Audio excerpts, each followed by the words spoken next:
Vamos a ver cómo vamos a revisar un poder, ¿sí? Cuando nosotros estamos frente a una escritura pública de un poder, ya sea física o que nos la hayan enviado por correo electrónico, tenemos que estar seguros primero de tres cosas antes de pasar a ver el documento.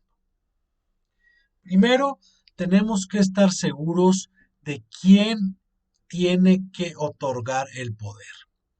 Es decir, quién es la persona que va a realizar los actos. ¿Quién queremos que sea la persona obligada? La persona que tenga la obligación. No es lo mismo que la persona que va a firmar en su representación, ¿sí? Ese sería el apoderado, que es el segundo punto. Tenemos que saber muy bien quién es el apoderado, quién es la persona que va a firmar en representación de el otorgante.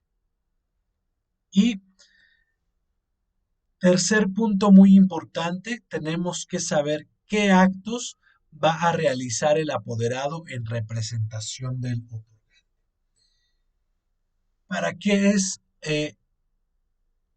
para lo que ese representante está compareciendo, por ejemplo, al contrato? ¿Qué es lo que va a firmar? Por ejemplo, puede ser la celebración de un contrato de arrendamiento o de compraventa, por ejemplo, para la venta de algún bien propiedad del otorgante, o quizá va a firmar un pagaré, a lo mejor va a abrir una cuenta bancaria o va a contratar a una persona. Es decir, estos son solo ejemplos, pero hay que saber muy bien qué es lo que el representante va a hacer. Entonces, primero tenemos que saber quién está otorgando o quién tiene que otorgar el poder. Número dos, quién es el apoderado. Y número tres, qué actos va a realizar.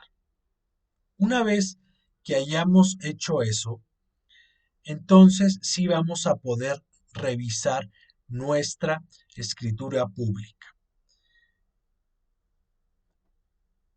Entonces, en el ejemplo que tenemos aquí en pantalla, es una escritura pública, un instrumento público, que contiene, como dice ahí, la protocolización del acta de las resoluciones unánimes de ciertos accionistas de una sociedad anónima de capital variable.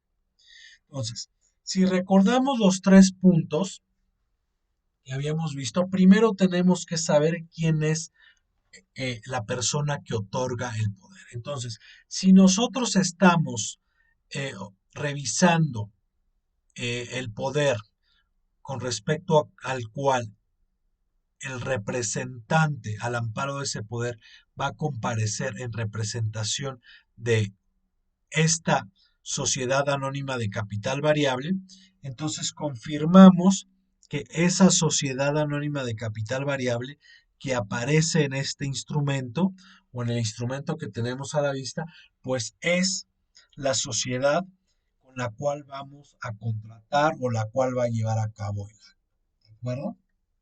Ahí confirmamos el punto número, número uno.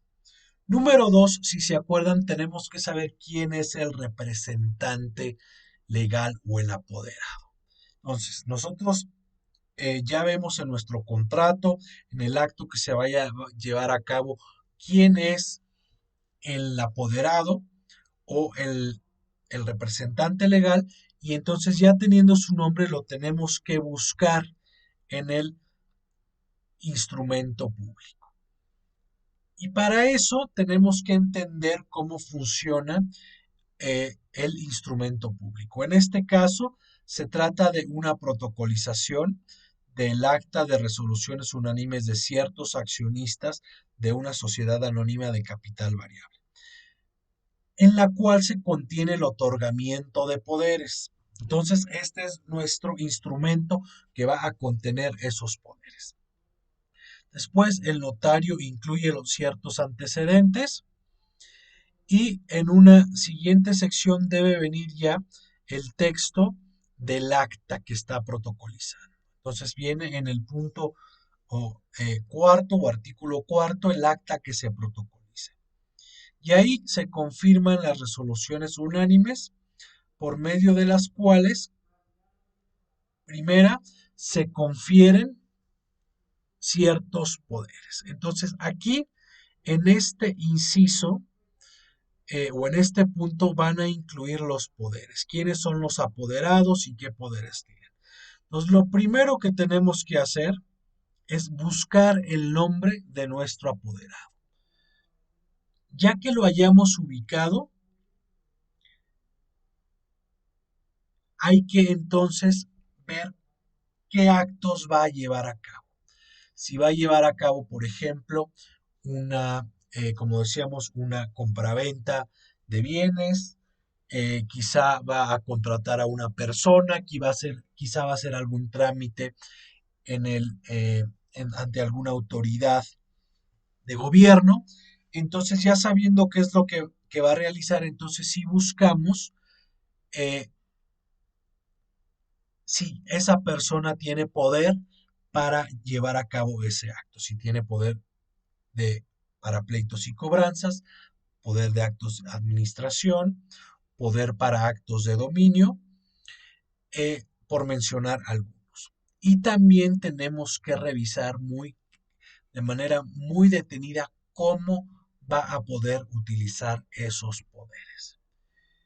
Es común que en ciertas eh, sociedades muy sofisticadas encontremos varios candados. El primero y más común al cual siempre hay que estar atentos es confirmar si los poderes que tiene esa persona son para ejercerse de forma individual o mancomunada, es decir, con otro apoderado. Y si confirmamos que sea de forma mancomunada, pues cómo los va a poder ejercer.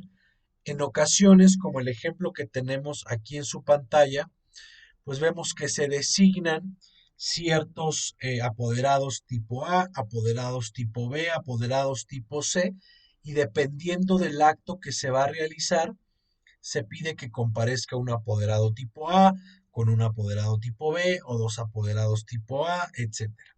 O inclusive, por ejemplo, puede haber poderes, como en este caso, que son para que se ejerciten de manera conjunta o individual. En el caso que vemos aquí, el poder que es para ejercerse de forma conjunta o individual es un poder general con facultades para actos de administración y pleitos y cobranzas, limitado para que en nombre y representación de esta sociedad se realicen ciertos trámites ante autoridades fiscales, por ejemplo.